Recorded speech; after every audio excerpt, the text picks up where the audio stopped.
Oh, Mark, don't you just love recording at night when when there's a flash flood warning going on in the city right now? Everything for the pod. As Snape fans would once say, always. Always. Always. No, you got to be it like Snape, like always.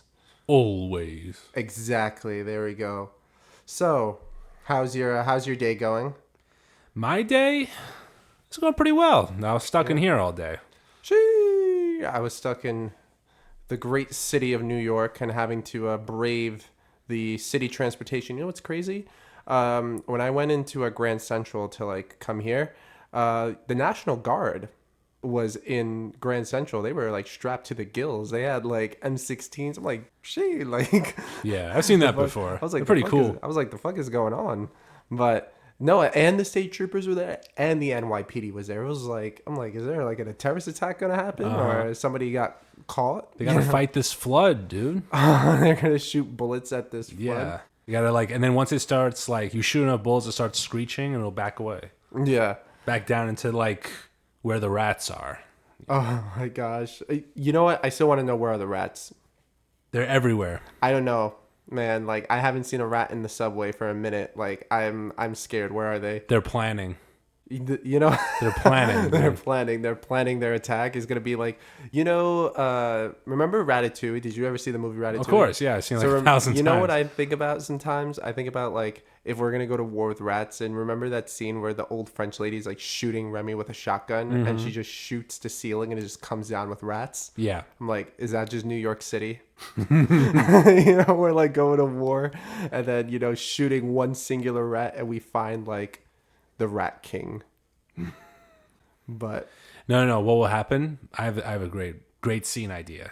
What would happen is that we send one guy, like armed guy, down into the sewers to go find do like a scan to find the rats are. It's pitch black. Opens up like a flare, and then like holds it up and then throws it down like the long and sewer all the path. yellow eyes. And all the like the whole tunnel is just like the circular tunnel surrounded by rats. Oh my god! And then he's just like, we gotta run, and they all chase after him. That's giving like the Last of Us vibes. No, that's gonna happen. You couldn't pay me enough. You know the Rat Czar only makes $100K a year. Really? That's it? Yeah. So, but you couldn't pay me enough to go into the New York City sewer system, go hunting for rats. Like, imagine the disease. Yeah. I gotta have like a hazmat suit or something on. And Did you know that in times of stress, they form almost like a Megatron? yeah, type it's called rat? a Rat King. No, they all combine together into like, you ever seen Transformers? Yeah. They all combine together. Agree. But do you know what a Rat King like a is? Rodent-tron or something Oh like my that. God. And they just like attack you with like, that's what happens. Do you know what a Rat King is? I would assume it's a giant ass rat. No. It's like rats, when they live like super close quarters, the oils of their tails start to get entangled. So you'll have like a wheel of rats. Like if you Google what a Rat King looks like, you'll never get it out of your mind. I'm doing it. Hold on. Are you sure you want to do this? Positive. You can't tell me something like this and then expect me not to Google Yeah, this. Google it at your own discretion to our beautiful viewers. It's like I'm doing it right rats. now. Yeah. So, and Rat Kings, yeah, it's like the tails, they intertwine and like they have to move as like one piece. Oh shit. Yeah, so it's like what you're talking about, like a rat Megatron. No, this isn't a rat Megatron. This is so I just think of like one giant Rat King like in New York City. Damn, this looks like a Dark Souls villain. Well, let me see. I just want to see what video you look at.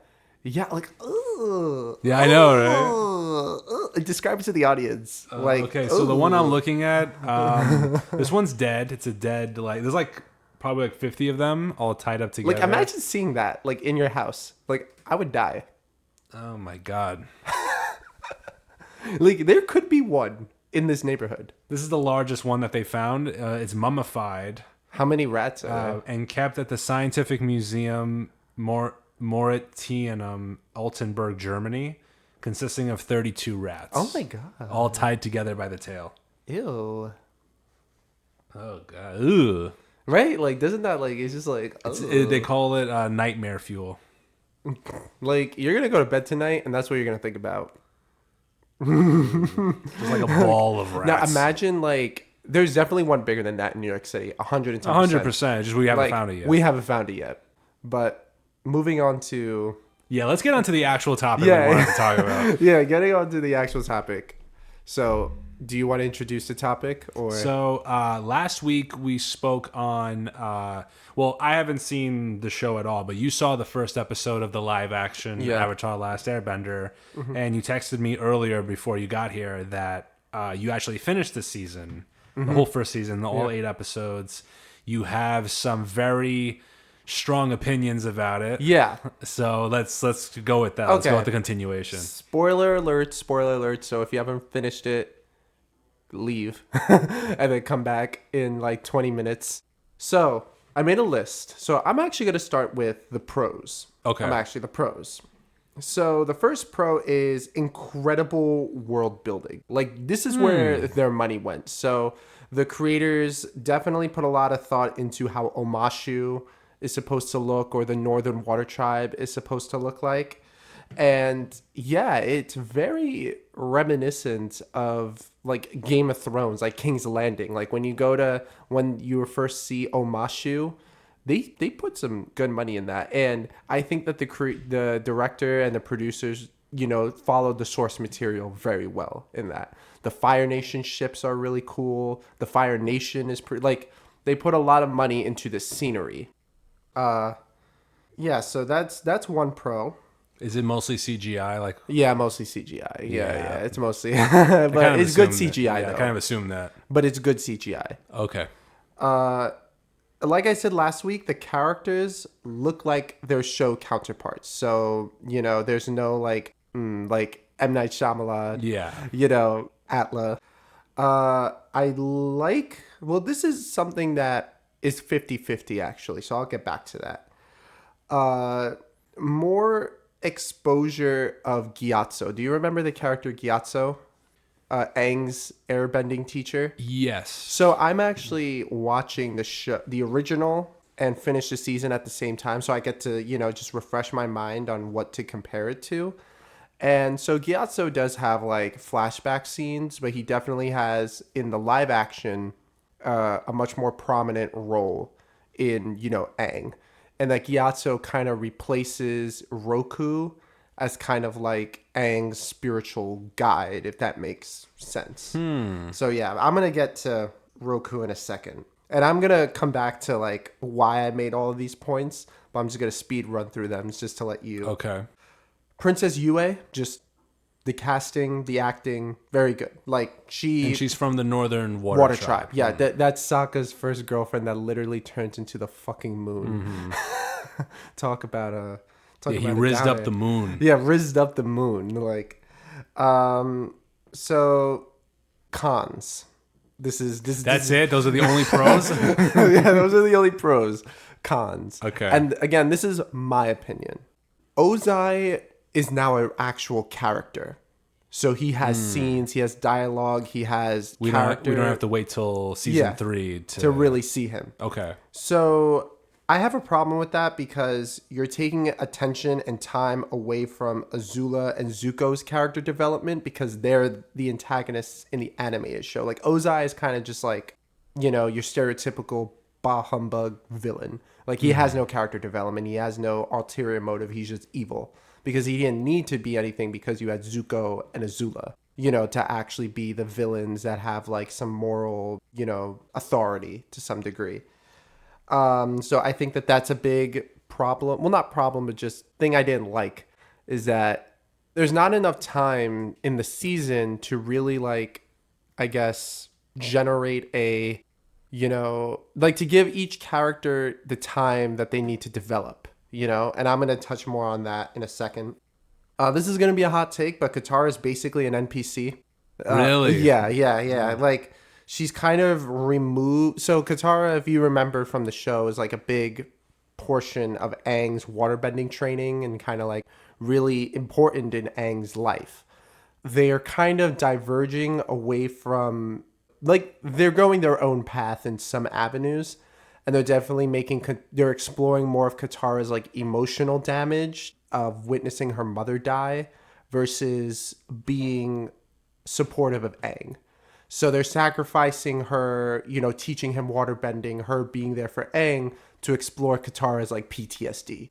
So Katara is kind of just removed from the whole arc of Aang learning waterbending. I don't really like that. I know that's a really controversial take, but she's basically becoming an NPC, and a lot more. Well, does she still contribute to like the group or like just on her own thing? Like contributing to the group in the sense where she's part of Team Avatar. She's obviously there for Aang, but not in the sense of teaching him waterbending and kind of acting as like, I have some opinions that I'm going to get later that kind of add on to what I'm saying, but basically they're changing the character nature of Katara, and I'm not a big fan of it, but I respect it. Combining plots is a really big pet peeve I'm having of this show, that the season should have been longer. Like 8 episodes was not enough time. They're combining episodes from the second season that they're they're just glossing over for the sake of moving the plot along. They're just combining so many episodes. Like the first episode was the first 3 episodes. So that's just how fast the plot is moving, and character arcs are really being diminished in a way. Do we get to see the grandma? Yes. You see the grandma.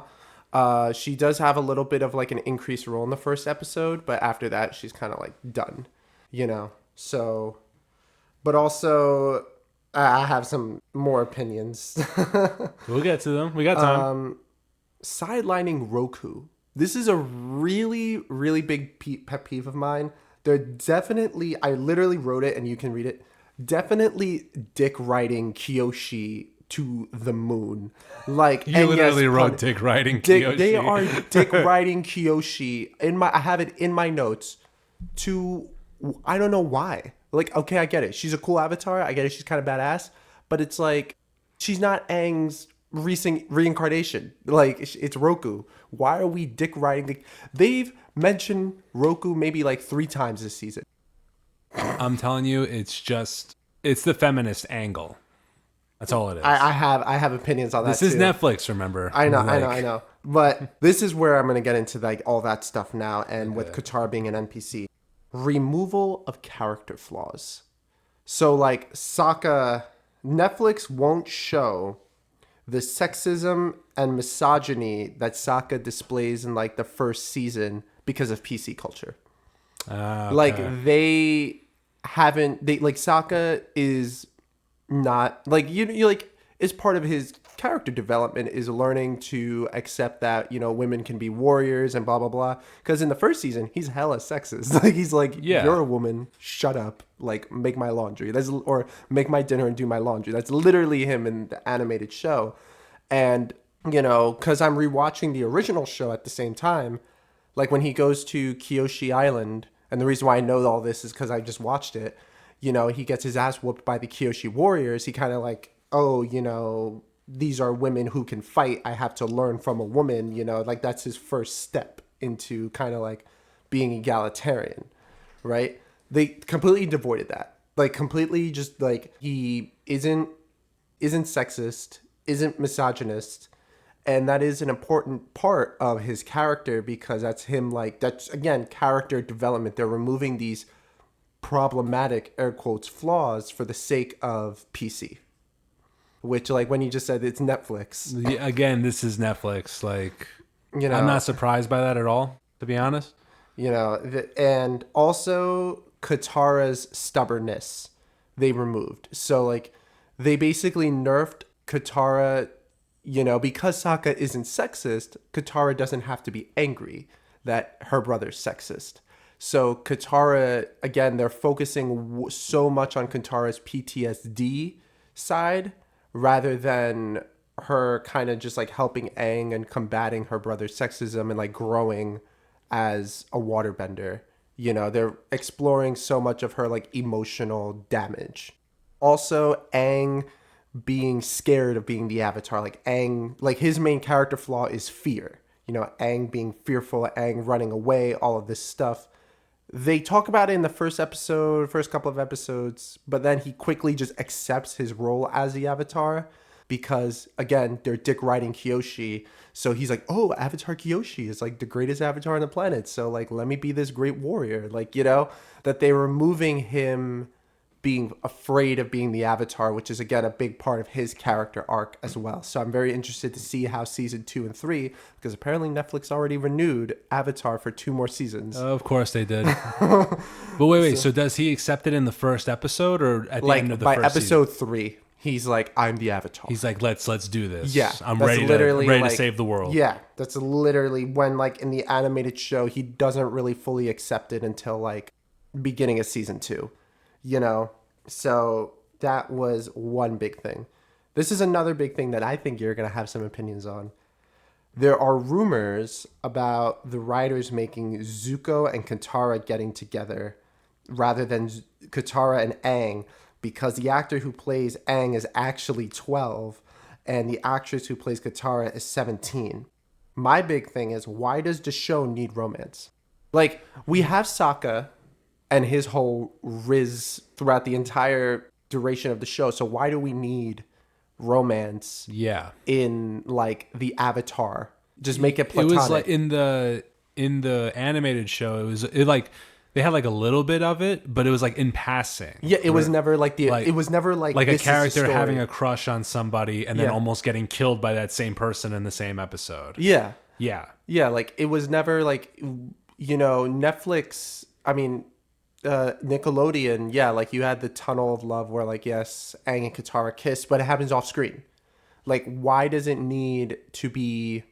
Yeah, why do we need? We don't like that. Like, Aang's love for Katara in the show, like the animated show, could easily just be rewritten as platonic love, like a sisterly love, if they don't want to make it romantic. But why does, like, Katara need a love interest? Well, she doesn't. They just want her to have one. Well, I think, remember near the end of the second season, remember how Katara and Zuko were trapped in that, like, crystal cave or something like that while Azula was attacking? Yeah. And they kind of have the moment, like I think that's when he had, like, that inner sickness because he's battling his own demons or something like that. Yeah. And he's like, remember he has, like, the scar on his face. Yeah. And she's like, let me try to help you. And she's like, it's a scar. You can't help me. Like this. Yeah. I'm stuck like this forever. They had, like, that moment. Maybe they saw that and they're thinking, let's, like, go through with that moment. But it's not necessary. It's not. That's what everybody's saying. Like, it's just make it platonic love. Like, nobody watches Avatar like the team Avatar is like a family. We're your family now because the air nomads are all dead. They just got deleted. Remember, like, in the first or second episode, they go to the temple. Yeah. And it's like we're sorry that they're gone, but me and Sokka are your family now. Exactly. Remember? Thank you. Like, so they can easily just rewrite it as platonic, and nobody would be bugging out except, like, the super diehard fans, but nobody would care. Like, if the Netflix just rewrote it as just platonic love, like, I love you, Katara, like my sister that I never had, you know, whatever. So it's just, I don't know, and it's just gonna be so weird because Zuko is, like, it's just, I don't know. I don't like it. And if anybody from Netflix is listening, write that shit out. King Bumi was made to be a lot more vengeful, and it makes him more off-putting. So, like, Bumi in the live act. So Bumi in the animated show is, like, you know, kind of like a weird, crazy old dude, but, like, he's there, but he, you know, he wants you to think he's not there, but he's there. Bumi in the live action is much more of, like, a stressed king that had to make these decisions and, you know, like, just, you know, has become devoid of all compassion. And, you know, he's like a stressed king. And so it kind of takes a lot of, like, the comedic relief, because Bumi was a big comedic relief in a lot of the episodes he's in right out. Like, so King Bumi is much more of, like, a seasoned leader that actually has, you know, military opinions and all of that stuff than comedic relief. So I didn't really like that, but it wasn't like the most egregious offense. But then, like later on, we do find out that he's very powerful. Yeah, but And then we find out he's like one of the White Lotus Yeah. members or something. Yeah, that's what I'm waiting for. now this is egregious. Oh no, the next two things are egregious.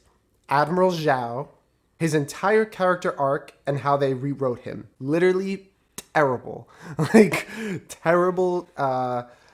I liked the idea of him being politically motivated. So in the show, like the animated show, he's politically motivated, but they really like upped that to a 10 in the live action, where to the point where he's kind of like a little figure. If I know you didn't watch Game of Thrones, but this is where I was gonna kind of make it where they're kind of making Avatar a kid version of Game of Thrones in a way, where politics play a lot more importance and alliances and people backstabbing each other, you know. And so You said he's a little finger? Littlefinger. So it's a character. Littlefinger is a character in Game of Thrones that has no strength, but he knows how to pin people against each other and exploit their weaknesses. So like Littlefinger's strategy in Game of Thrones is just basically to pin the great houses against each other, let them kill each other to the point where they can't function anymore, and then you ally yourself with a second tier house, but now it's the stronger house that could conquer the previously more powerful houses.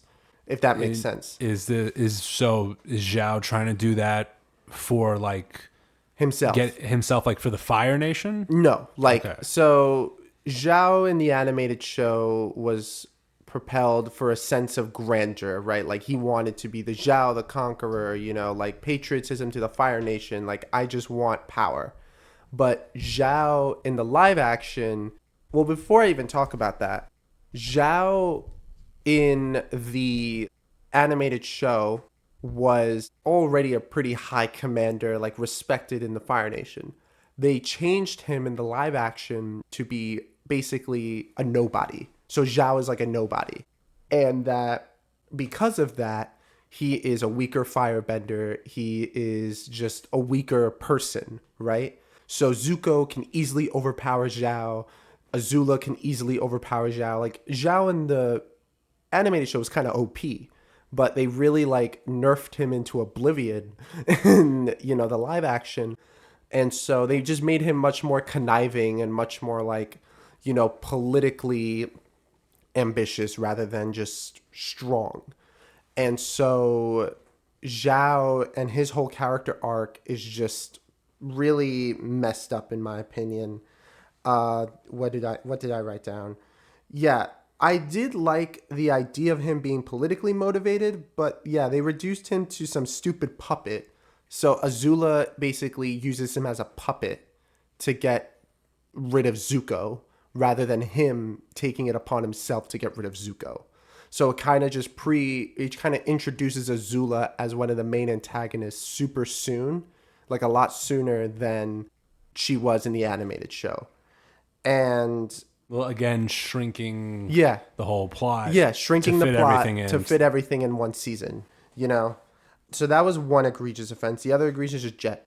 Do you remember? The gang of like kids that like robs the. Yeah. No, they were gonna blow up flood the village and flood that village. Yeah. Yeah. Just Jet. They should have just deleted him from the live action.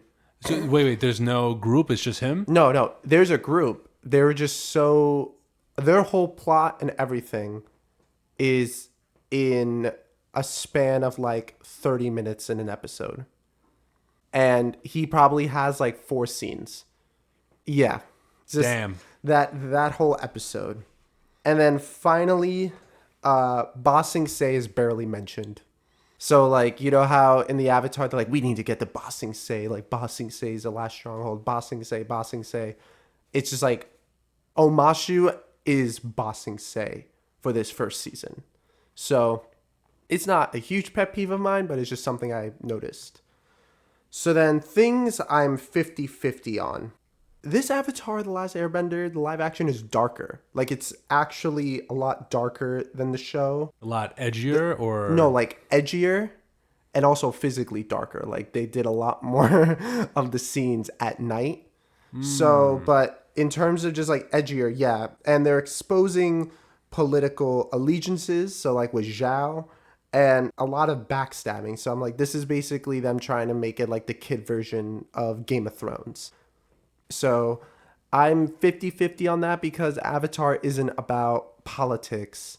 It's about family, so the plot doesn't need to be overcomplicated. Another thing is introducing more importance to Zuko's crew. So you know how he was like exiled, right? And in the animated show, they're kind of just NPCs. They're just like his crew. In the live action, they actually have like an importance to the plot. So I kind of like that idea, but again, their relevance is tied to the creators of the live action just wanting more politics into the show rather than it to be more like about family. So that's one thing. Sorry, my phone keeps shutting off. No, you good. Oh, yeah, here it is. Okay. Introducing more characters than necessary. So it's kind of weird to me that Wait. So characters that we know of or new characters? characters that we know of. So like for example, Ozai is a big reason. So Ozai actually has a presence in this first season. I'm not a huge fan because again, when you dedicate, like you're going to know this a lot more than me. Characters, if you're going to try to make it like Game of Thrones where you're going to introduce all these characters with different motivations, different relationships with the Avatar, different, just different motivations, like I said, you need time to build the character. You can't just you can't cut corners. Like, love or hate it, Game of Thrones absolutely didn't cut corners. That's why their episodes were like an hour and a half long because they needed that time to introduce all the characters with different motivations. They're not doing that with this. So when they introduced Ozai, like actually introduce him as a new character, when they're introducing Zuko's crew, when they're basically reintroducing Zhao, they just rewrote the character Zhao. They're kind of shallow, and it's just kind of exhausting because that time that they could have spent building, like dedicating to all these new characters, they could have just spent building and reinforcing the existing characters and their plot. Like, for example, the reason why Katara is basically an NPC, in my opinion, is because whatever time they were going to give to Katara, they gave to Ozai to introduce him into the plot when he really isn't a central figure in the story of Avatar until like the last 6 episodes, So that's just my pet peeve, that they're introducing new characters that they're not, or at least the showrunners are not giving enough time to develop. Like, I don't mind the showrunners wanting to take a little bit of a different path as long as they do it where they have enough time to hash everything out. Like, if they want to make Avatar more of a political show where, like, for example, like, we see the inner workings of the Fire Nation, the inner workings of, the water tribes and all of that, I have no problem with that. Just, take the time to actually do your homework and hash it all out. And then going back real quick to the PC culture of it, do you remember when they were in the Northern Water Tribe? Do you remember like Master Paku, like, oh, women can't fight, women can't, learn waterbending combat style, and how that was like a major, again, like sexism playing a role into stuff? Yeah. Devoided. Of course. Or like, no, it's very small, and all Katara has to do is just like show up to like when the Great Wall is being attacked. She's like, you have to let women fight, and Paku goes, okay, that's it. And you remember in Endgame when like Spider-Man was like being surrounded and all like the woman superheroes, and they're like, we're here to help they you. did something like that. They did something like that. That was so bad. It was like, come on. It was very cringe. That was very cringe last time. Yeah, and they did something like that. Don't force it. Come on. Yeah, like, it's just, that's what I'm saying is I just don't understand why the showrunners are just completely taking away people's flaws because they're not PC. Like, yeah, you can showcase Sokka's misogyny, but he grows from it. He doesn't stay a misogynist for the whole fucking show. You know, that's a point of his like character arc. Characters are not perfect. That's the But whole they're point trying of to it. make them perfect. It doesn't work like that. Every characters are supposed to have flaws, and then they develop ways to be better than their flaws. Yeah. You can't just. We know why they do it because they just don't want to piss off people. But that's not you. It's not really.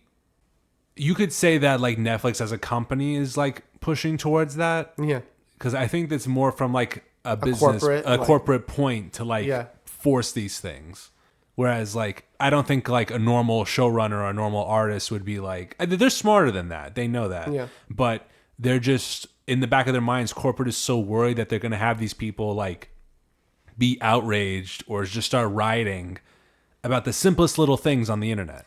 And it's like, but this character is not, it's not as good or their development, their story, or like us getting to like know them They're not personally relatable. are not relatable because they're perfect. There is no such thing as a perfect person. Yeah. Like, and that's another thing because it's such a ripple effect. Like, again, I'm not like a super Avatar the Last Airbender. Like, I love the show, but I'm not like super into the fandom.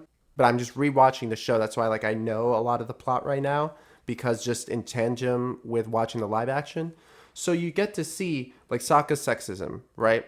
Feeds into Katara's stubbornism. And, you know, they kind of feed off of each other because Sokka will be like, do my laundry, do this, you're a woman, blah, blah, blah. And to Katara is like, no, I'm not doing that. You can't tell me what to do, which feeds into Katara's like, you know, lashing out at Master Paku because he's sexist, but again, for different reasons, you know. And then that just makes everything better when Katara proves like I'm just as good of a waterbender as you, right? But now with the live action, because Sokka's not sexist, because, you know, it's PC, then Katara can't be stubborn because what she's going to be stubborn about. So then, you know, they're just diving into PTSD. And that's just like, you're just at that point rewriting central parts of the character that in later seasons, you know, play a big part. Like Katara, you know, learning to allow others in, or Katara, you know, learning to give up control, because Katara, you know, in the show is very controlling, you know. Like those are big parts of her plot that are now going to have to be rewritten because, you know, you changed one character. Like all the character arcs are very intertwined, you know, so changing one character, you're inherently changing another character. And then also, this is a big thing, Zuko is already having his character arc in the first season. So like he's already starting to question the Fire Nation. And I'm like, Aang hasn't even fucking learned waterbending yet. This man's already questioning the Fire Nation, bro. Like, come on. Like, what? It took 3 whole seasons just for like Iroh to like try to get to him a little bit. Yeah. Iroh is already getting to him. Oh, I forgot. So they introduce Iroh's dead son, Luten, way too early. Like he's alive or is he dead? No, he's dead. But like, so, you know, we don't really know Luten. Like, we don't see Iroh's suffering until Tales of Ba Sing Se, like when he cries and everything. They do that like in the first, like I think in like the 4th episode. And they play the song. So I was like, oh shit. Remember last episode I was like, oh, I don't know if they're balls enough to do that. They did have the balls. In the 4th episode. In like the 4th or 5th episode, like not even at the end. So which tells me they're gonna do Tales of Ba Sing Se. If they're alluding that, oh, you know, they're gonna do it. But how are they gonna do it without the song? They already did it. Well, they did the melody of the song, so he didn't sing it. So it won't be the same. It will not be the same. It won't be the same. So overall, my honest opinion of it, it's watchable. It's not the show that we all grew up and love, but it's not the movie. At least it's not the movie. It's not the movie. It's a solid 6.5. Like if you look at it at face value, Like, you're not comparing it to the show, the animated show. You're just looking at straight up like, this is a new franchise. It's good. Like, it's very entertaining. The scenery's beautiful, all this stuff. But when you compare it to the show, you obviously a lot of plot holes, a lot of character flaws or lack of flaws. So that's why I give it a 6.5. But I'm interested to see season 2 and 3 because now they're going to have a bigger budget. So I hope the seasons are longer. I hope there's more time to develop characters. Like, I like the idea of introducing Ozai earlier and like the idea of Ozai and like Ozai just having more of a prominent role in the series, but they have to do it smartly or more intelligently.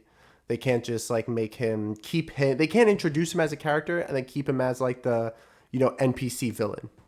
So that's where I'll end it there. And then I'll come back in a couple of years for an update on season 2.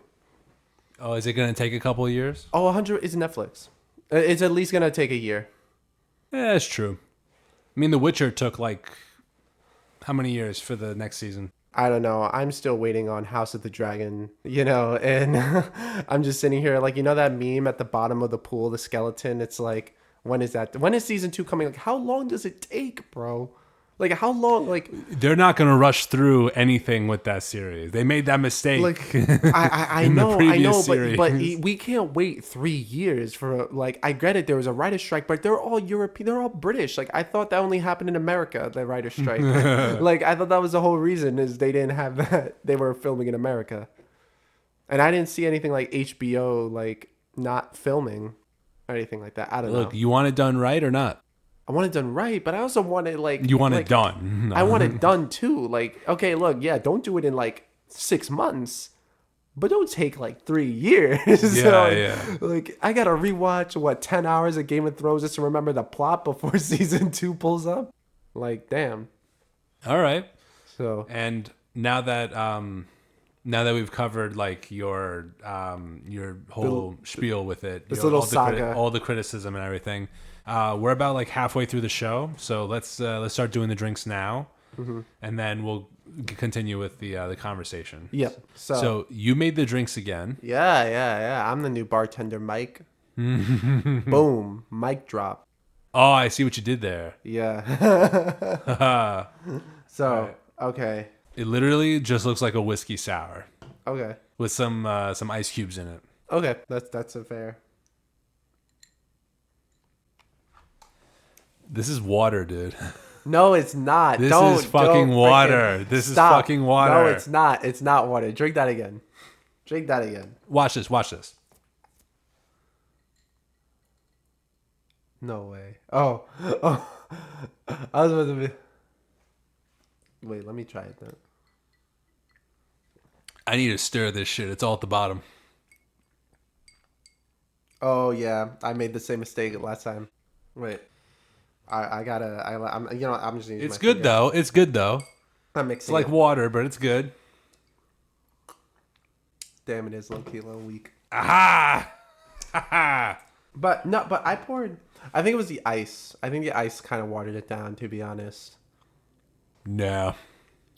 Should I pour it? Like, okay, it's a little bourbon glass. Should I pour it? It's like that much. Like I had a little bit of a heavy hand, so maybe it's just a good chaser. How'd you think about that? Nah. What'd you think about that? It's a good chaser. And now you're about to be fucked up, buddy. Nah, I think I'm good. Well, if anything, I can make you another one. You could. You know what? In fact, I'm going to be right back. No, don't bring that bottle down. I'm going to bring that bottle down, I said. No, I need to figure it out. Hold on. Hold on. This is a blast from the past. You have to really think about it because we have had this drink together at a bar and it's not the same like brands, but it's the same drink. I'm trying to like smell it too, but it's not working. No, you got COVID? No. I mean, I don't smell anything. Yeah. Come on, you gotta like have a refined palate. I've definitely tasted this before, but now it's just it's like bringing back the memory, trying to make it work. It is good though. All right, let me come back to it. Okay. Give me some time. All I have some ideas, but give me more time. Okay. So then, while we are sipping on that, haha, wow, I'm a comedian. Oh my God. I'm a comedian.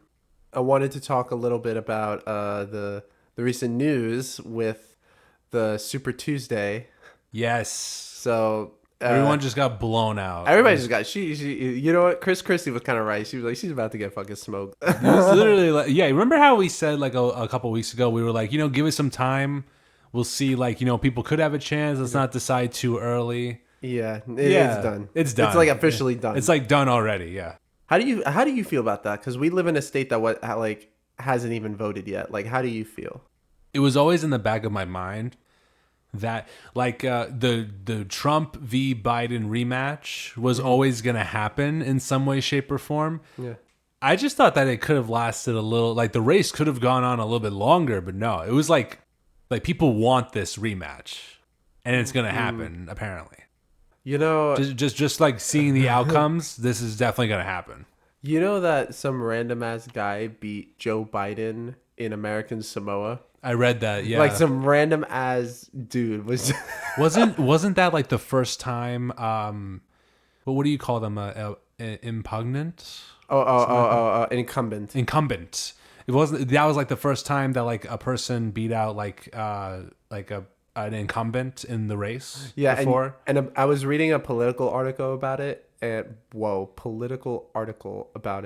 And apparently the only reason why he won it was he did like a Zoom call to American Samoa. Like the guy's from Baltimore. And he did a Zoom call and he was just like, hey guys, like what's going on? And then did a little tweet like the US president should help American Samoans. And apparently that's it. That's all you got to do. Damn. Is do a Zoom call and make a Twitter post. And that's it. That's all it took. Like, damn. But yeah, this is going to be a very interesting rematch, and it's set to be the longest general election campaign that we're going to be in a general election campaign, except for 2 months, for 9 months, which is going to be like, damn. So I hope that they do debates. It's going to be kind of... That's what we're here for. But, I don't know if they're going to do debates. And then they're talking about now, do you know what the term Veep steak is? No, tell me about it. So the Veep stakes is like kind of a little bit of a political buzzword, which is like, oh, who's going to be the VP? Because the race is over now. The real race is who's going to be on the VP for Trump. And it's just really interesting because it's kind of like Trump is kind of treating this like a reality show, like The Apprentice. He's like, oh, I like this guy, but I don't know. This other guy may be really good. So... Do you know the full list of potential VPs or? So I know that the VP list is, as far as I know, is Ron DeSantis, which is kind of interesting because they had like a very public falling out.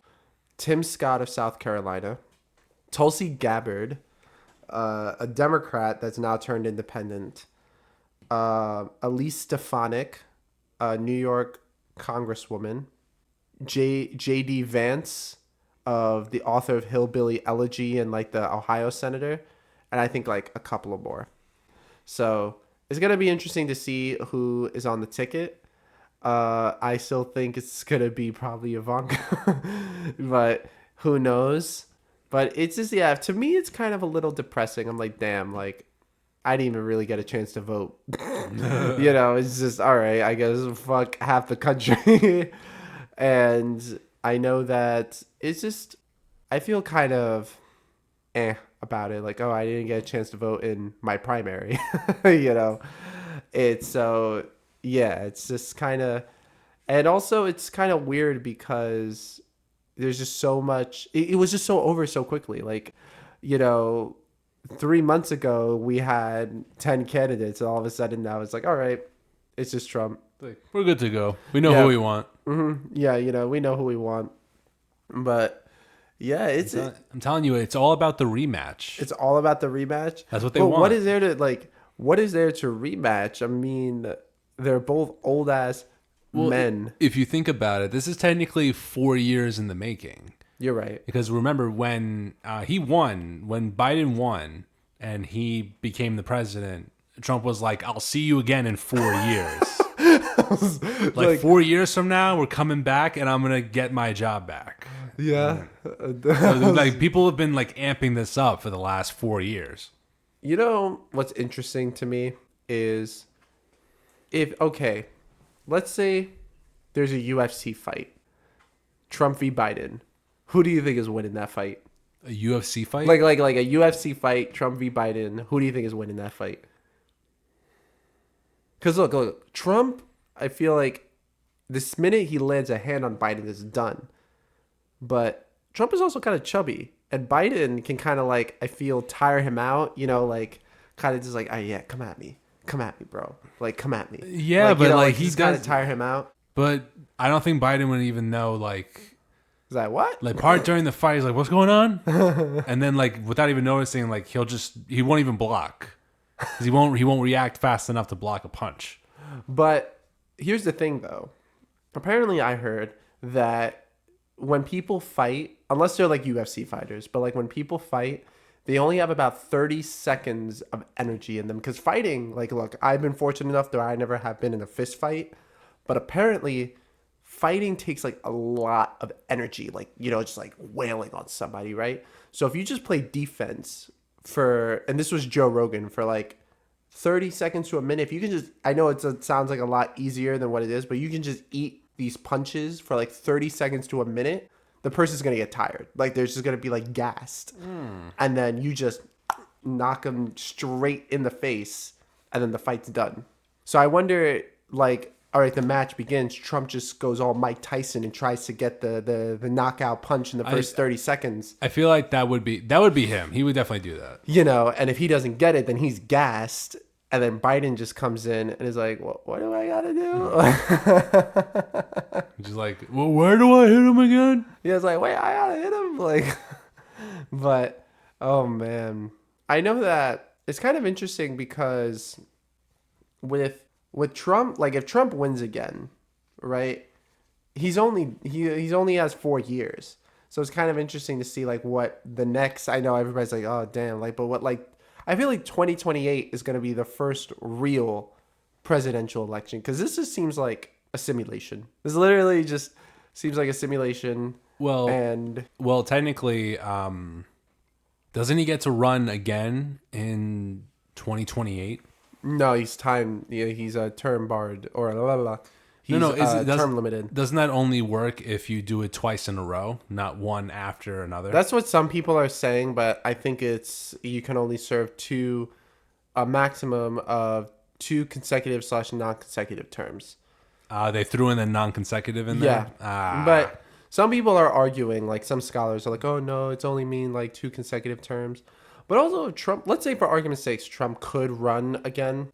He'll be what? 83 running for re-election is like, yeah, that's way too old. Yeah, that's way too old. He'll be 87 leaving office. It's like, buddy, like, go back home. I have something I want to talk about. Do you think that like after his run is over, do you think Ivanka will take over and be like the next like Trump like family member to like take his place? She's definitely the most palatable. Like out of all the Trump children, with barring the exception of Barron and what's the other daughter's name? Tiffany. Except those two, Donald Trump Jr. and Eric Trump are they're kind of like trolls in a way, you know? They're not like, they're much more, you know who Steven Crowder is? Yeah. They're much more like him, like Steven Crowder, more like political commentators. I definitely think Ivanka, if any of them were to become politically active, Ivanka would be the most successful, because unlike her father, Ivanka knows how to, like, Trump knows how to talk to an audience, but he only really knows how to talk to his base. You know, the Trump base. Like, he knows how to talk to them and they'll have, like, a good time. But Ivanka is definitely the one that, you know, you bring her out when you got to get suburban women, when you got to get college educated people, like when you have to bring in people who aren't necessarily on board the Trump train, but will look the other way as long as somebody is presentable and is presidential. Like Ivanka knows how to read a teleprompter. So I would definitely see Ivanka becoming a big voice in the Republican Party, and if wanting to run. Now, would she win?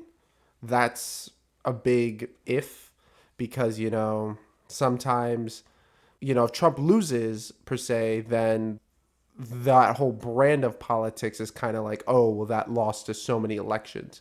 If Trump wins, then yeah, I definitely see her coming in and like playing some role within the Republican Party. I know that Trump's daughter-in-law is going to become the RNC chairwoman, which is a big conflict of interest because it's like, wait, his family is just going to be running the Republican Party at this point. So I know that's a big conflict of interest. Some people don't see a problem with that. Others do. That's not what I'm trying to get at. Is that even allowed? Yeah, it's like you are elected RNC chair. But if Trump, let's say, endorses, this is where the conflict of interest comes in.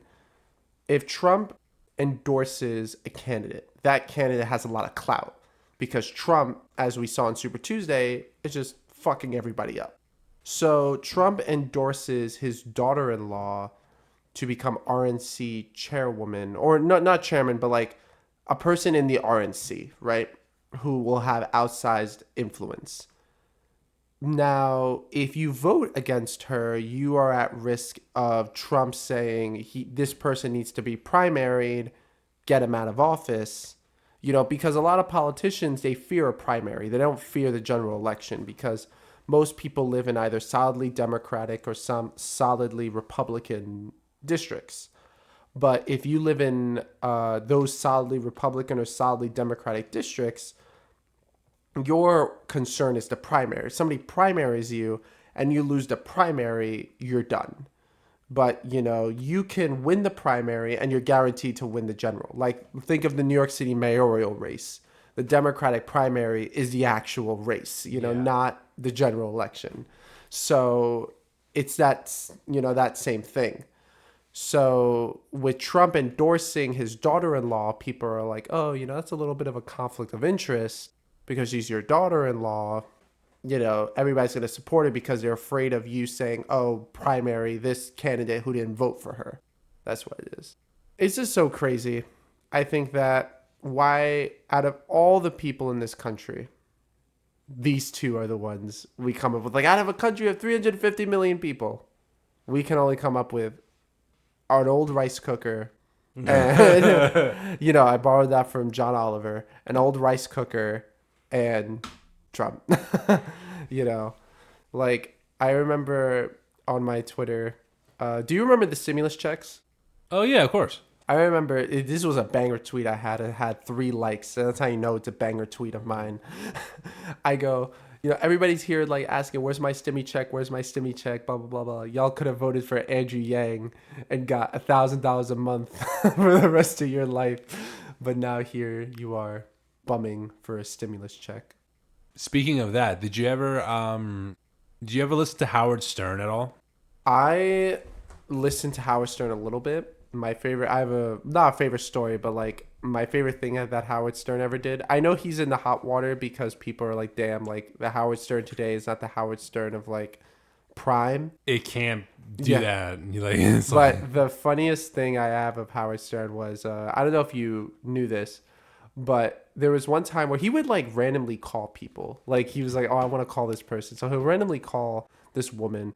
And this woman pick up the phone and he would like, apparently he would say like the most craziest shit at like 9 in the morning. Well, I heard that his show was just about doing the craziest things to get as much like viewership or just attention as possible. So, and it kind of worked because he's like the highest paid. I wouldn't call it a podcast. I call it a talk show more because of like how long it's been around for. But he gets paid more than anyone else to do what he does. Like, because I know that the story that I'm telling. So this woman picks up the phone, right? And she's like, yeah, like, I just had sex, blah, blah, blah. So he's like, oh, you're naked? And she's like, yeah. He goes, all right. Leave your husband's bed. This is like while her husband is asleep, bro. And she goes, okay, well, what's going on? He goes, all right, am I on speaker or like what am I on? And she's like, yeah, I'm on. You're on speaker or whatever. She goes, okay, turn on your radio and put it up to max bass. And she goes, okay. Turns on the radio, puts it up to max bass, and he goes, "Put me in between your legs," and she goes, "Okay," and he goes. And I'm like, he's like, we're having radio sex. And it's like 9 a.m. This is like people's commute to work. And I'm just like, this can't be real. I'm like, imagine if that was done today. Yeah, because you can't do it today. You cannot do that today. Yeah, you can't do any of that shit today. But it's like that's all that crazy ass shit is what made him the best at what he does. It's like it's crazy. Would you consider Joe Rogan the modern Howard Stern? Like, I know some people, because apparently Howard Stern and Joe Rogan don't like each other. Like, they have a lot of beef. I don't think they're the same. I think You think Joe's more tamed? Joe's more tamed, but on just having like that intellectual conversation, like going into more like in-depth topics, like on a podcast level, where Howard Stern's show is more about like outrageous entertainment value, that kind of thing. Yeah. So like they actually who gets paid more? I don't know. Joe got we brought this up on a previous episode, but Joe Rogan got what, $100 million for like 5 years at Spotify. It was a $200 million Spotify exclusive deal, which he just renewed. He renewed a whole new deal. No, it's a different deal this time. I think it's $250 now, but he's not exclusive anymore. Now he can go on any platform he wants. So he can do YouTube, he can do Apple Podcast. So wait, Spotify just gave him $250 million to just like... it's something about how like I think then they'll manage his like ad revenue stuff that. So yeah, like he made like a little bit more money, but then Spotify is also like taking a bigger cut. They're taking a bigger cut of his ad revenue or something like that. It's a complex contract. But if I'm getting $250, I don't give a fuck. Yeah, the ad revenue. And you make more from being on every platform anyway than just being on one platform to begin with. But that's crazy. But wow, just. Imagine $250 million to just like... I remember the last thing I read about for like Howard Stern was that because he's on Sirius XM. Mm-hmm. So I think the last thing I read about was that he was getting $100 million a year as a Sirius XM exclusive. Wow. But it could have... But this was a while ago, so it could have changed. He could have gotten another contract, and he's been around a hell of a lot longer in that space. So... he could have a lot more like deals here and there, a lot more sponsorships here and there, but we have to research it because I don't know off the top of my head. What would you do with $250 million? Like if you were offered, let's say for this show. Move to Texas, no state income tax. All right. But that's the move, dude. Everyone's going to Texas for that reason. You know what? I feel like Texas is a little overhyped. I know. Just gonna be a hot take. It's a little loud. You realize that like half the people that do like podcasts like we do live there, right? Nah, it's a little overhyped. You know where I'm going? If I have $250 million, like, and I can go anywhere. Let's just say in the U.S. I'm gonna be anywhere in the U.S. I'm gonna go to Superior, Michigan. Like the Superior Peninsula where like nobody the fuck lives. That's where I'm gonna go. And I'm gonna build myself a fortress. Like I'm gonna buy an island on Lake Superior and build like Game of Thrones style castle. Like you will not touch me. Like ATF, the FBI, they're not coming for me, buddy. You can have like a moat and like I'm having a drawbridge.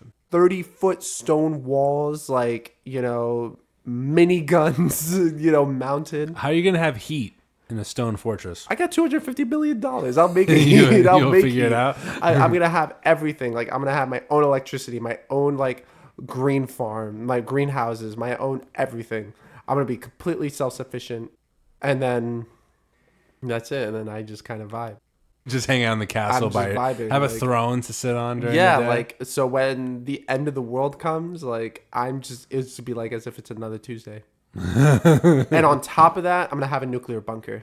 Good point. Yeah.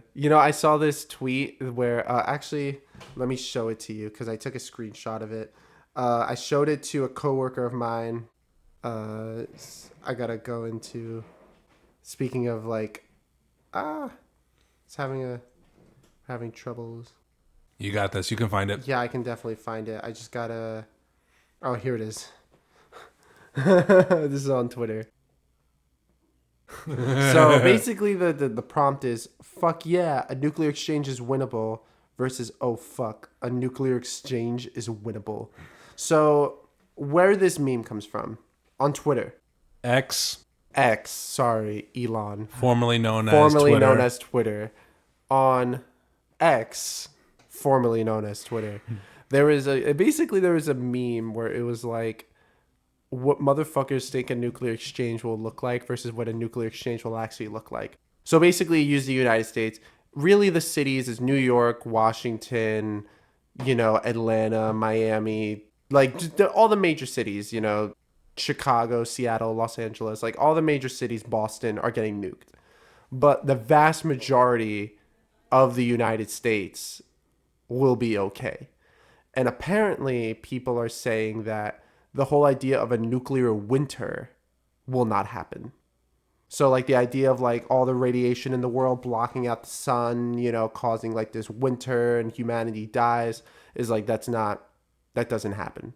It's just, like, the radiation will dissipate. And, yeah, like, there will be radioactive zones, but they won't last for thousands of years. So people are like on Twitter, or formerly known as X, formerly known as Twitter, are saying that, so you're telling me nuclear war is winnable? Like, and then that's where that meme comes from. It's like people are like, so if we just striked tomorrow and just nuked half the planet, we could win. He's like, we'll be just fine. And I'm just like, there's, I know I'm like rambling now. There's a whole sect of people that don't believe that nuclear weapons exist. Like, they just think it's a huge psyop. Like, we never split the atom. Like, we never split the atom. Nuclear power is just a psyop. Like, it's just it's a mechanism to control people. Yeah, Hiroshima, Nagasaki never didn't happened. happen. Yeah, like, what was it? A volcano went off? No, they just think it's fake. Like, it just never happens. Like, imagine that. Like, imagine living through a nuclear bomb and then just to hear somebody's like, yeah, that shit didn't happen. Like, stop making it up. Like, stop making it up, bro. Like, that shit didn't happen. Like, bro, that's rude. Some people actually, like, died in real life. And you're making up stories. Like, I don't know. It's just so... You got to take away those accounts from people. Mm-hmm. Here's my thing. I know that some countries are struggling for cash right now, like the United States. Big deficit spending. This is my plot. This is my, like, pitch. The U.S. sells 1,000 tickets for $1 million to witness a nuclear bomb. Like, they take you out to the Mojave Desert or wherever. You get a fine dinner, like fine dining, all this stuff. And you, at the end of it, you witness a nuclear bomb. Would you do it for $1 million? Like, assuming you had the money. Like you had the money. Oh, I have to pay $1 million to go watch a bomb explode. To watch, but a nuclear bomb. Like, let's say, like, a mega bomb to explode. But, like, let's say you're having a nice dinner, all this stuff, and then at the end they're like, all right, ladies and gentlemen, put on your glasses like Oppenheimer, and you just go to your thing, and you just will, you just see that. Not gonna lie, that would be a very interesting experience. I probably would do it. I would 100%. If I knew that I would be 100% safe. Yeah, like, you're gonna be like, let's say you are 100% survive, like, you're not gonna get radioactive poisoning, nothing like that. Like, you are just gonna watch a nuclear bomb go off. I'd say I'd do it. Would you rather see that or go to space? That's a good question. Yeah. To be honest, I think I'd rather see a nuclear bomb. I mean, we can kind of look from those Red Bull stunts when they jump from, like, the stratosphere or something. Yeah, like, okay. What would you, like, okay. I mean, the real answer is that you would do both, but you don't have the money to do both. Yeah, let's say you can only do one. one or the other. I would rather witness a nuclear bomb, but I don't know what I would, like, I don't know how I would mentally I feel like space would mentally be much more scary than a nuclear bomb. Okay, Well, then you can also have that. What was that experience called when you're like, oh, we're all just like, yeah, it's like what astronauts feel. It's Yeah. like you're just literally like nothing. You're just on this ball in space. Like it's like you're basically detached from. yeah. So you go through that, or you go through like, oh shit, I just survived the nuclear bomb. But also, do you think like people would have PTSD? Like, oh my god, like nuclear weapons. No, You I know? think people would like do like a thrill ride kind of thing on it. And then they got social media influencers paying big bucks. Oh my god, it's gonna be in Guys, Dubai. we're going to the Mojave Desert. We're gonna see this damn thing explode right before our eyes. No, it's gonna happen in Dubai. That's where it's in gonna Dubai. happen in Dubai, where it's gonna be like, guys, like we're gonna go watch a nuclear explosion happen. From the 7-star hotel. But I'm so surprised, like that hasn't become a thing. Well, because then you like, have what to if they're, like, a use. smaller nuke. Well, then you have to use the nuclear weapons to make that work. But what if, like, okay, just hear me out. You just bought like a bunch of grade B Russian nukes. Like you just went to Putin. You're like, yo, bro, I'll Are give they you even like. for sale? Okay, think about it for a second though. If you go to Putin and you're like, look, I will buy 100. Like Russia has like 8,000 of them, right? So let's say you're gonna buy like, let's say there's 30, like something where you can destroy a small country, but you can't destroy like a mega country. Like you can't destroy the United States with 30 nukes. Like we'll shoot those down. So let's say, all right, I'm just gonna buy like 10 nukes, right? Small nukes, like they can't destroy New York City, like small nukes. Get all the paperwork, bring them to America. Or let's say like bring them to Dubai. He says bring them to Dubai. And you're just gonna nuke this area of the UAE desert and sell it for like $1 million tickets and sell like 1,000 seats. That would be $10 billion of revenue, right? 1,000 times a million, right? Is that right? No. If you take, Yeah, we need to calculate this one. I need to calculate this one. 1,000 times 1, 2, 3, 4, 5, 6. Yeah, that's $1 billion. So I was right. So 1,000 times $1 billion, that's $1 billion. And if you have 10, that's $10 billion just off 10 nukes. Just off 10 nukes. That's it. And I feel like 1,000 people would do it. For $1 million, yeah. Yeah, definitely. 1,000. There's enough millionaires in the world that would do that shit. No, they definitely would. Yeah. So if you're listening, that's just my idea for the U.S. government. Just take a bunch of old nukes from like the 70s that nobody's using anymore, and you're like, we're just gonna blow it up. That'd be interesting. I'd do it. I'd still do it. I think it'd be fun. You think it would be fun? So Would they have a Like, a what if dinner menu based on like nuclear weapons? oh shit, like atomic, Like theme. the atomic burger or something like that. Oh my gosh. Pull like an Alamo draft house, but watching a nuclear bomb Oh explode. my gosh. Or like, Or you get know- your merchandise. I survived the nuclear bomb. Oh my god. No, not corporatizing. Nuke. But it would happen though. It would absolutely happen. Who do you think? Okay, assuming this would happen, right? So let's say like, how close would you want to get? Guarantee that survival. Let's say just guaranteed survival. As close as I could. Okay, what if they could guarantee like you could survive and you would be in the blast? I'd still do it if You I would know. do it. I wouldn't do it. No, wouldn't do if it. I That would know shit. if I know that like I'll be like the blast will like hit the like the protective area, Like the and, bunker? it will hit the bunker, and I can still like see it coming at me. I'd still do it. Yeah. Really? Yeah. Like- Hell yeah. If I know I'm 100% safe, I'll still do it. Really? Like how that I would be shitting bricks, man. I would literally like shit my pants. Well, I know that I'm 100% good But do you? Like that's the thing. Like for what like, it's worth, probably. Like okay, let's say they're like, yeah, 100%, you'll be fine. And then they shut the. It's like saying like with the nurses that are like, oh yeah, the X-ray is perfectly safe, and they just run out of the room and they just go and do the X-ray. Like that's what I'm thinking of. Like if I was in the blast, I don't know what I would do. You just be shitting yourself. I would just be shitting myself. Like, and imagine they were like 10. No.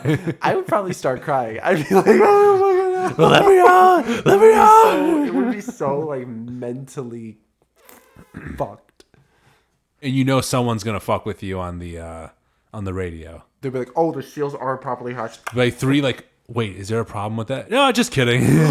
Oh my god! You just be vaporized, but you wouldn't even know. Like if Yeah, you're in you'd the just middle, be gone if it didn't it'd just be work. like, not even that. It'd just be like, Yeah, gone. Wow, that'd be crazy. I still do it though. It'll be fucking crazy, but I'd still do it. really? Do it with me. Come on, it'll be great. We're gonna go watch a nuke. We're just gonna go and buy a nuke from Russia just to blow it up. Well, it gets rid of one nuclear weapon from the world. Yeah. Makes us a little bit 1% safer. I wonder if there's any nukes in the world that's like on the black market. Like anybody like if there's like a black market for nukes. You know There who is would do that? potential. Well, I've seen that in the movies, but Like, you know who would do that shit? I feel like North Korea would do that shit. Like, you know, you want to go see us fucking blow up a nuke? Like, you know, don't they do that for testing though? Yeah, they do it, but they do it underground. You know, which is even fucking crazier. Like, they test their nukes underground.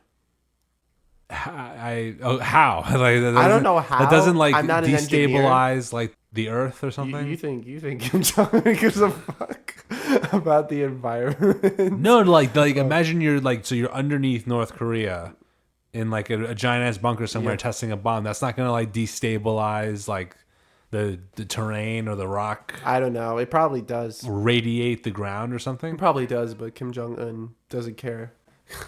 Yeah, Kim Jong Un doesn't care, and Damn. it's so crazy.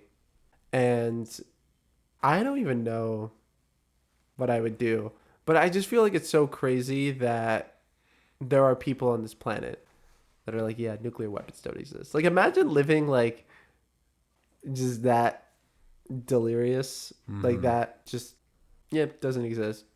Or just imagine just, I don't know, you know that. I mean, people believe that the Earth is flat.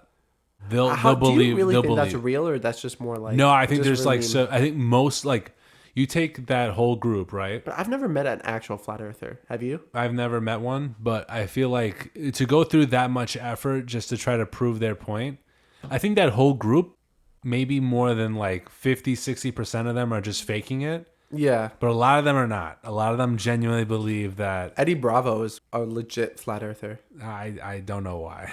Like, why? You know, he had a podcast with Joe Rogan and Alex Jones, and Alex Jones was like, I will literally pay for you to go to the South Pole. Like, I will literally pay the $1 million for you to go to the South Pole and just to see, like, that the Earth is not flat. Because Eddie Bravo's like, the Earth is flat. And then Joe Rogan's like, what, do you think there's a huge drop-off at the Earth? Like, it's just like, boom. You just, like, you see it with your iPhone just live streaming. Like, you go to the South Pole and you just see, like, the great abyss of space, you know, and Eddie Bravo was just like, yeah. I think the majority of them are just like kind of faking it, Just like for trying clout. to be like, "Yo, I'm part of the Flat Earth Society," like that type of thing. But there's got to be like at least a good quantity that truly believe it, and it's hilarious. You know what needs to be done? Like, they just need, and this is what Joe Rogan was saying, they just need to Instagram live the space launch. Like, when we go back to the moon, they just need to Instagram live that shit. Like, they're just like Facebook, Instagram, like TikTok, is everything. Just live. Don't they have something like that already? No, because people say it's fake because it's the government. I'm just saying, like, put it on everything. Like, literally have somebody with a selfie stick outside on the camera, just go, you know, and just, you know, take off, and just, that's it. Bro, I think there's like flat Earth movies What? There's about this. well, Like, there's a whole brand of like flat Earth. no, there's like the movie. I remember seeing this like scene on YouTube Shorts. This guy like in a rocket ship going up, because I think like the structure of it is that there's like this barrier that separates space from like the atmosphere, like Yeah. a dome almost. I think it's called the firmament, something like that. Like, Is this like sponsored by Flat Earth I Society? have no idea. I just saw like a clip of it, and then like he blasts through it, and then has this like extra dimensional experience or something like that. And I'm like, someone made this. Someone made a movie about like a flat earther, like going, like escaping like the dome and going into space or something like that. Do you think we landed on the moon? Yes. Why? Do you not believe? You think Stanley Kubrick faked that shit? No. Granted, he's a great director, but But like, it's just really funny because NASA will like weep into the moon. Like they'll send you moon rocks and all that. But some people are just like, this shit's fake, bro. Like, like this shit is fake. Like, imagine just your whole life's work. Like you've gone to the moon. It's like, it's fake. Didn't happen. Wrong. that's just the internet. That's just everyone on the internet. Just shit posting. I think I'm feeling this drink now. Yeah, you're feeling it. What are you saying? This is water. That's some nice tap water right there. You're it's just delicious. on my dick. Like, what are you saying? What? Okay, have you thought of the ingredients? Yeah. So to close it out, let's do this. Because we're running long now. So I'm gonna take one more sip. Yeah. That was more of a chug, but okay.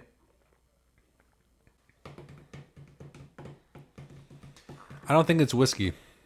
Oh, what is it? There's definitely like some type of sour mix in there. I definitely think there's a sour mix. It's either like, damn, Did I stump you? I'm having trouble because you said this was something we've had before. Yes. It's been a while though. Like once I say it, you'll be like, "Oh wow," bing. Like you're gonna feel really dumb. I'm trying to remember the taste. I know this taste from somewhere. I just, damn. Ding, ding, dee, dee, dee, dee. Like the Jeopardy music. I'm trying really hard here. This is not easy. Okay. Do you want me to tell you or? Fuck it. Just do Jack Daniels and sour mix. Jack Daniels and sour mix. I can't. All right, you're really close. It's bourbon lemonade. Bourbon lemonade. Oh. So, I made it really trashy. I made it really trashy. Like, guys, I used Minute Maid. I didn't even It's use just like Minute actual. Maid lemonade. It's just Minute Maid with Jim Beam. With Jim Beam. Okay. Like, okay, bourbon. Like, okay, whiskey. Like, it's not. Yeah, Yeah, I could. I thought it wasn't whiskey. I thought it was going to be something else. What did you think it was? I thought it was like maybe like a very like easy tequila for a second. You know, Because I usually drink Maker's Mark and I know what Maker's Mark like tastes like. do you think you could put Maker's Mark? Like, if I gave you 3 whiskeys, you'd be able to like test. I feel like by now I could probably tell. Ooh, that's, Like, but like standard like 20% Maker's Yeah. Mark. Yeah. we'll have to put that to the test. Yeah, Made with real lemon. I literally just put that with like. Damn, 260 calories per bottle. But you know what's crazy? You said that was juice. You literally In the said that was beginning, this water. tasted like tap water. I'm dead serious. I'm dead serious. It was like the first like half of the glass was pure tap water. Damn. Okay, so out of the 2 drinks I made, which one was better? Do you remember last week's episode's drink? Yeah, it was a Dirty Shirley last week. Yeah. So which one do you think was better? Well, last week definitely Yeah, because you were because like, it was "Oh," you stronger. were I was "Oh, like, you made this shit strong." you actually poured heavy this time. Yeah. So I guess I just gotta like put a dash of lemonade, like, think. Yeah. You know. It was still very good though. But but literally like the first like half of the glass I drank. Oh, it just wasn't. I was properly like, stirred. this is water. This is pure tap water. Not even juice. No, just tap water. Damn. And then the second half was you felt it. The second, like as I got closer, it just needed to be stirred. That was it because it was sitting there for a while. So, but still very good. Alrighty. All right, and with that, let's call it for this episode because we're going on a little bit long here. Everyone, thank you so much for watching once again. Please subscribe to our YouTube channel, follow us on Spotify, and all of our social medias for upcoming content. Thank you guys so much. We'll see you on the next episode. Peace.